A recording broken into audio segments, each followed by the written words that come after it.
looking at live pictures of the New York Stock Exchange. The exchange just finishing a moment of silence in remembrance of those killed in the September 11th terrorist attacks.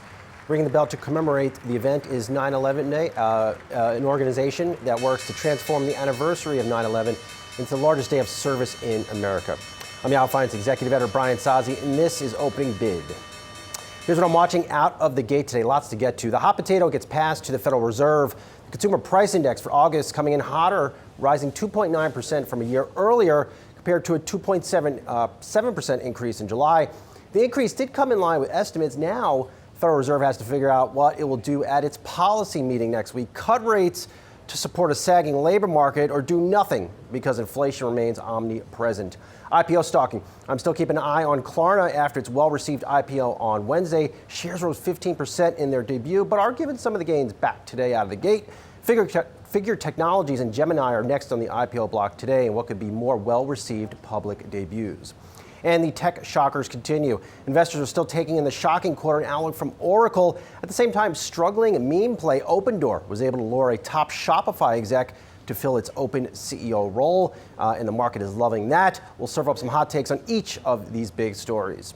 Here are my opening bid roundtable. Steve Sosnick, Interactive Brokers Chief Strategist, and Yahoo Finance Senior Reporters Brooke DiPalma and Inez Ferre. All right, Steve, I'm going to come up with you out of the block here. The CPI index coming in a little bit hot. I know it matched estimates, and the market seems to like that. But is it a done deal that the Fed cuts rates next week? Good morning, Brian. Yes, I think it's a done deal because the Fed just does not like shocking markets unless they absolutely need to. And so at this point, with 25 basis points priced in, and actually call it about a 9 or 10% chance of a 50 basis point hike cut priced in, they're not going to shock the markets in that way. That would be kind of disastrous for them. But I think it's going to be, shall we say, a hawkish cut. If that can be a thing. I went a little deeper into the CPI number this morning, and yes, the core was up 0.3 as expected, but it was actually 0.346. So if it was just a teeny bit higher, that would have rounded up to 0.4, and we'd have had a completely different dialogue this morning. It's also the third month in a row that CPI core has risen, which was the same thing, by the way, for core PCE. It's moving in the wrong direction. At Jackson Hole, Chairman Powell reiterated that basically they adapted the FOMC mission statement to say inflation target is 2, not something close to 2, not a 2 handle, but 2. And basically the last 3 months annualized to something well over a 3 for both the CPI core, PCE core, it's like high 2s, and CPI core, it's over 3. So this is not a done deal on inflation, and I think they do not want to give the impression that the inflation fight is over. Steve, then set up the trade for us. If the market has fully priced in this rate cut, does one get more defensive into this event? Maybe sell some of these growth stocks and get into some dividend payers? I do think so. I mean, I think that, let's put it this way.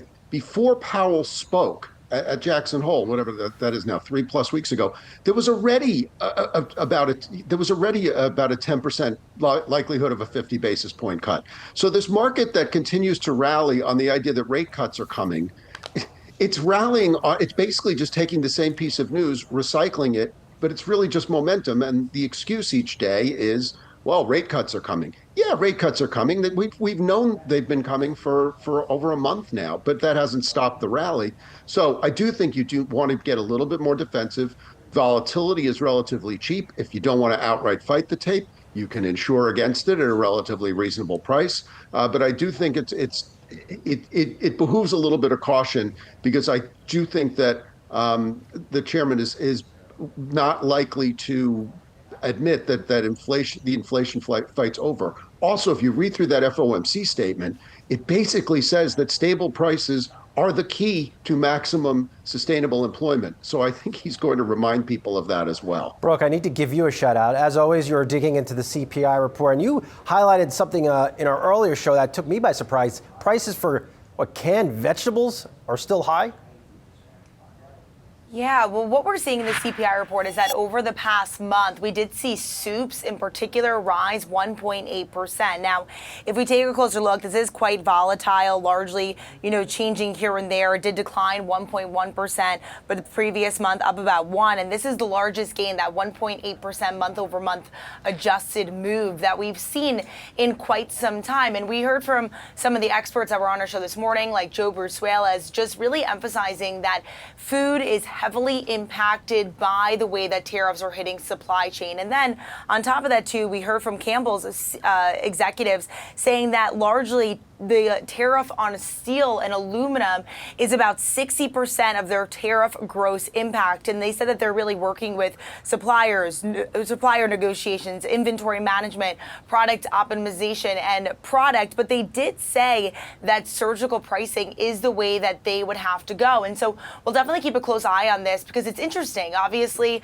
you can't have canned soup without aluminum. And that's the point that they made on the call earlier, this quarter. Really the fact that they do have to go outside the U.S. to source this sort of material. This segment's giving me bad flashbacks, Brooke, to growing up eating canned vegetables. It was a tough time in 1987, 88, 89, 90, and maybe even 91. And Naz, I want to get over to you because clearly inflation is not going anywhere. Really almost underscores the moves we've seen in gold trading at records. Yeah, gold has been outperforming the broader market by far, and we have seen high over high, record over record for gold prices. But look, yes, this inflation print not going in the right direction, but what was not going in the right direction was also the initial jobless claim. So I saw some commentary this morning basically stating that initial jobless claim seems to have overshadowed a bit the CPI print, and this means that the Fed will be focusing more on its labor side of the mandate. So despite the stickiness that you're seeing in some parts of inflation, especially when you're talking about transportation, shelter, even energy went up a bit last month, you are still, those pockets of price pressures to the upside aren't going to hold the Fed back from cutting rates. Steve, these IPO reactions getting you pretty excited. Klarna popped 15% yesterday, figure priced above its range. I mean, clearly this suggests that perhaps the S&P 500 is undervalued 25%? In some of these cases, these are younger companies, and I just think it speaks to the enthusiasm. I've been saying, for some time now that we've been driven by a combination of MOMO and FOMO, momentum and fear of missing out. IPOs are a way of sort of distilling that. I mean, we're all guilty of it. We talk about them before they happen. We look forward to them occurring, and then when they occur and they bounce, that's what they're supposed to do. And let's put it this way: investment bankers are not stupid people. They know this and know how to exploit this. And so I think it's fine, but I think that it's a sign that there's demand in the market for all sorts of things, and I do think that's healthy. We do want to be able to see companies raising capital, but when it becomes less about raising capital and more about how much of a pop can you get, that's when you start to flip into a little bit different territory. Steve, you've been doing this for a hot minute, I guess. So have I. Have you seen? When was the last time you have seen a market reaction to something like Oracle? So good quarter. Came out and said they have almost, $500 billion in backlog. And then they said they had a new $300 billion deal with OpenAI. Oracle is not a new company. They've been around for decades. So is Larry Ellison. He looks well preserved, but he's been around for decades. What does that market reaction signal to you as an investor broadly? Well, a few things. I think, to answer the first part, I don't recall a reaction this huge in a company this big.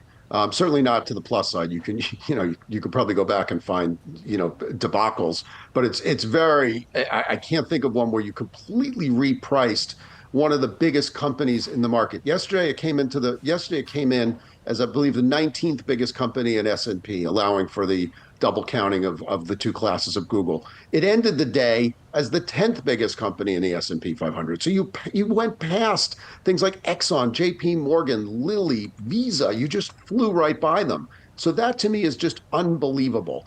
Now, I think there was a little bit, shall we say, of enthusiasm curbing when people realized that most of the the big lion's share was not, as they portrayed it, as three new big contracts. It was more one giant mover and a couple of other decent sized contracts. And the problem is, by being tied to OpenAI, it's a fledgling company. It's not a public company. As of yet, they just burn cash, and so you do have to wonder, will that be sustainable over the life of the contract? But if you take it over face value, that is a phenomenal backlog and did require a revaluation. The question is, as a former analyst, you would know, a lot of it is about quality of earnings, not just necessarily the number. And so that's where I think a lot of the dialogue will come from over the coming days. So true. Inez, I was eating some fruit at the Goldman Sachs Tech Conference, and I can tell you, while I was eating that fruit, people were astonished by this Oracle quarter. Everyone was talking about it, chatting it up on the ground, off camera. I mean, it's a shocking moment for the tech industry. It is, and you had a Deutsche Bank analyst that talked about that, basically saying that they were in shock because of this great quarter, and also saying that this was a seismic shift when it comes to computing. But look, the fact that you're mentioning OpenAI, that you mentioned also Nvidia, TikTok, I mean, these are all the hot companies. So of course you would also see the stock going higher when you're mentioning such sort of big players and the size of the contract with OpenAI. That is significant. So and you saw the stock pop because of it in an outsized way. I mean, you had one analyst even saying this is like a meme. This is like a meme reaction to an old-time company, a well-established company. Brooke, I was laughing a bit. I'm still catching up on, 800 emails. And within, half of those emails, maybe 400, is Wall Street raising price targets on Oracle. It amazes me how many analysts were caught completely flat-footed on this, upgrading the stock now. Where the hell were they a week ago? I mean, if you would try to predict this would be called out, and they just didn't do it. Yeah, absolutely. What we saw exactly from Wall Street is I covered at least 3 top calls yesterday morning of analysts really raising their price targets as well as their ratings on the stock from neutral to buy. And that's largely based upon expectations that all eyes are on that guidance. Now, keep in mind, let's remember that the company missed on both the top and bottom line, but investors are really solely focused on that guidance. And we did have Bank of America upgrade to buy from neutral. They're really citing the demand, the premium valuation for premium growth. They raised their price target to $368. And that's largely based upon what they say is the sustainability of Oracle's long-term competitive moat in the AI infrastructure industry. And so there's really just this focus on that guidance, on what the future could look like for this company, and really overlooked that miss on both the top and bottom line. And that's really what we've seen across this AI revolution. Right now we have the NASDAQ across the board mostly in the green, and it's really large by this AI rally that we're seeing and the future optimism of what this could hold for not only investors, but everyday consumers as well. Steve, last word to you. I know you dabble in some meme stock analysis. We've been talking about these stocks for years. Locked in on Open Door. New CEO comes in for Shopify, and now suddenly the stock could make quadruple. Does this make any sense to you? No, but why should it? I mean, a new CEO certainly is worth something, but when you're talking about some of these stocks that are essentially unmoored from conventional valuation, what's the difference? You go up 2 times, 4 times, 8 times, 0 times. It doesn't really matter because you're not really necessarily talking about fundamentals anyway. So once you veer away from fundamentals, it's all about vibes, and the vibes are clearly great on this stock. The vibes are clearly great. That is correct. All right, everyone, hang with me. We'll be right back with all of y'all. Coming up, a bullish call on Meta has caught my attention, and so has a wave of AI bullishness. More details on all this straight ahead.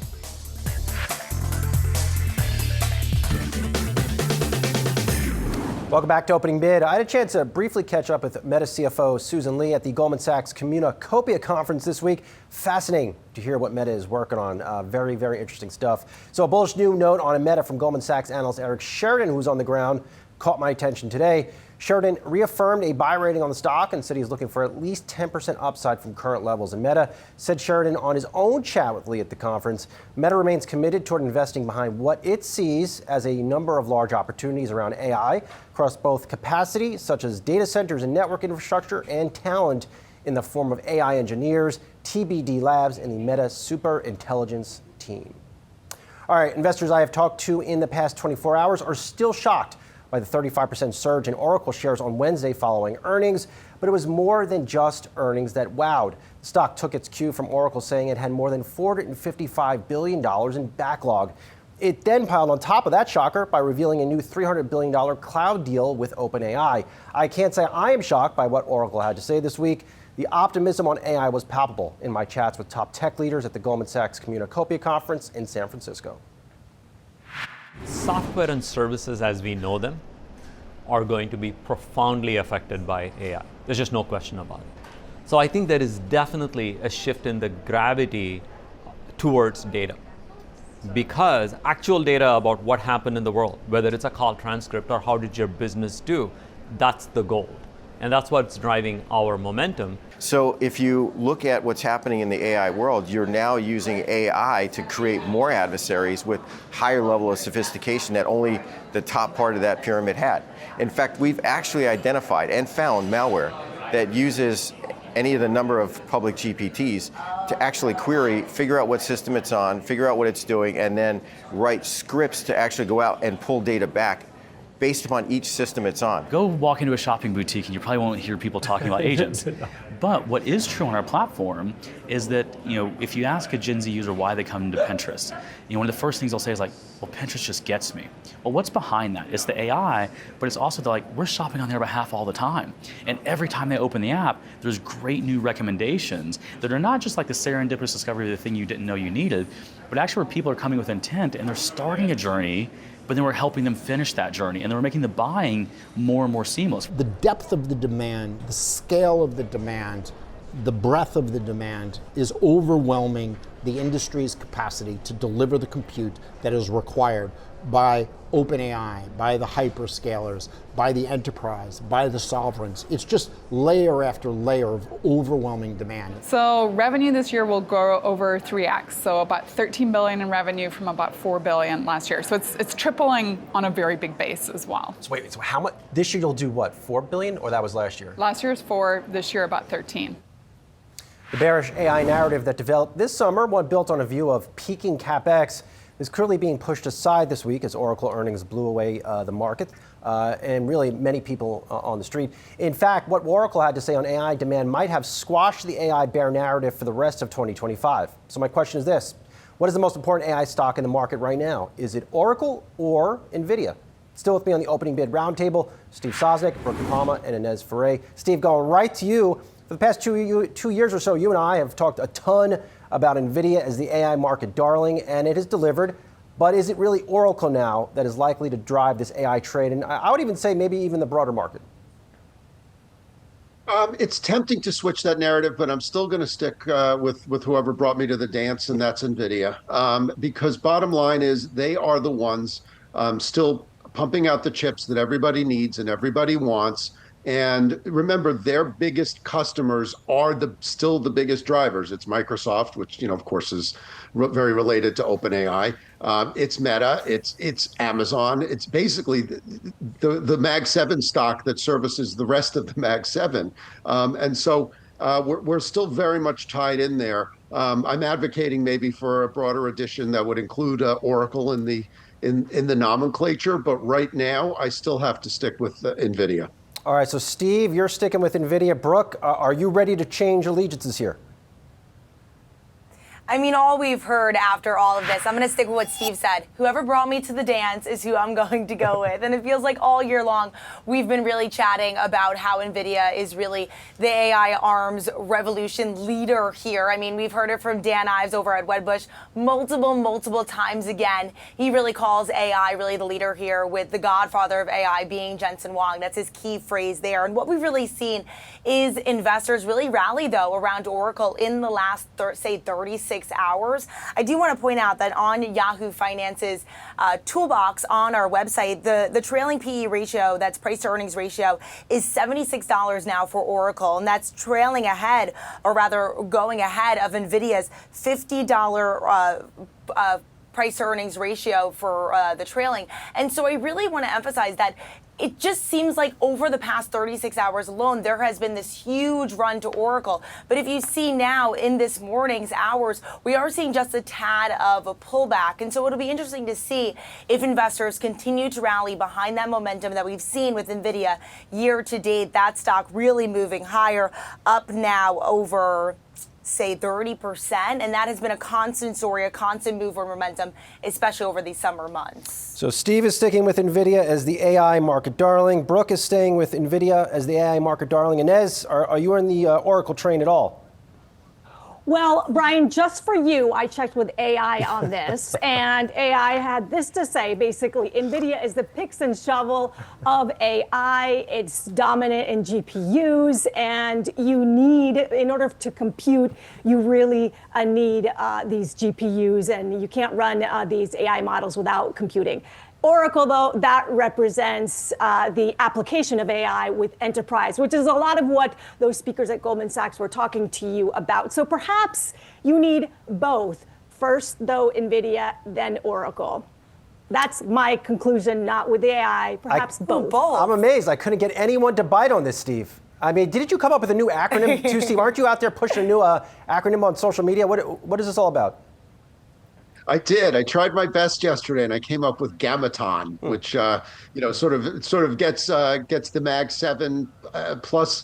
It actually was meant to include Broadcom. Truthfully, I forgot the B, and actually Broadcom you could either do an A or a B, so I may have to make it Gamma with an extra A. But basically, that would be my next thought here is because I think we're definitely broadening out our focus, and I think from hearing the speakers you heard, they were all tech-heavy people. So I do want to hear a little bit more from end users because the CrowdStrike person was very clear about how AI could be used, but it's still not clear that it's all filtering down, let's say, to ordinary companies, and it took the internet a long time for that to happen. But so in the meantime, I think Oracle has to be at least included among the big boys. And again, I regret that I did not find a place for Broadcom because I've actually been advocating it for a grade 8 or a Mag 7 plus for some time. Well, let's get back on that drawing board, Steve. Could revise your investing acronym. Put it to me at X. I'll drop a post and we'll have you back. You are the man as always. Just add an A. Make it Gammaton. Okay, fair enough. I'm on it. You're on it. All right, big thank you to my opening big roundtable. Steve Sosnick, Brooke DiPalma, and Inez Frey. Appreciate it. Coming up, Julie Hyman has you covered from Market Catalyst, and I'm jumping back into the stream at 10:30 a.m. to chat with Figure CEO Mike Cagney. The blockchain play is having its long-awaited IPO today. The NASDAQ shares priced last night above the expected range. We'll have that chat soon and much more on the market straight ahead.